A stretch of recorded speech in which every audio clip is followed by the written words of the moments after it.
Hello, আজকে চলে এসেছি আমি শুক্রবারের একটা ভ্লগ নিয়ে।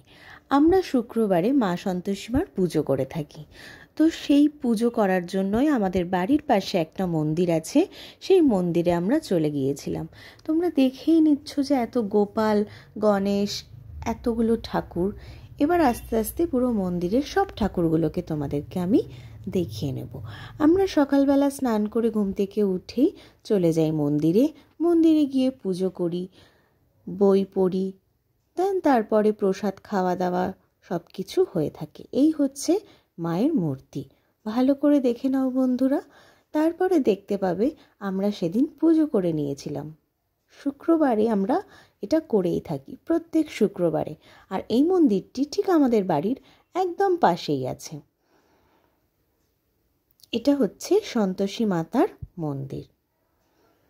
তো এই হচ্ছে আমার শুক্রবারের রুটিন। সারা সপ্তাহে আমি কাজ করি, কিন্তু এই দিনটা আমি জাস্ট পুজো করি। তো দেখতেই পাচ্ছ সব রান্নাবান্না কমপ্লিট করে পুজো শেষে সব খাওয়া দাওয়া কাজকর্ম চলছে মন্দিরে। তারপরেই আমি একটু ভিডিও করে নিচ্ছিলাম, তোমাদের সাথে শেয়ার করে দেখাবো বলে জিনিসটা।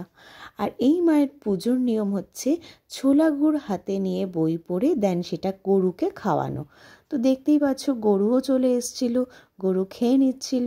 আর তারপরেই আমরা প্রণাম করে একটু তোমাদের সাথে শেয়ার করব বলে একটা ছোট্ট ভিডিও ক্লিপস আমি বানিয়ে নিচ্ছিলাম। সেদিন কিন্তু আমরা দুপুরবেলা ওখান থেকেই ভোগ প্রসাদ খেয়ে আসি,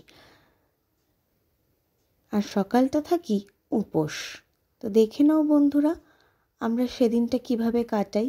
আর এই ভিডিওটা তোমাদের ভালো লাগলে অবশ্যই কিন্তু সাবস্ক্রাইব করতে ভুলো না আমার চ্যানেলটিকে। আর তার সাথে একটা লাইক শেয়ার কমেন্ট তো করাই যায়, তাই না?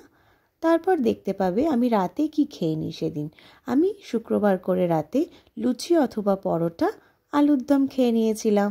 তাই খেয়ে থাকি। টাটা।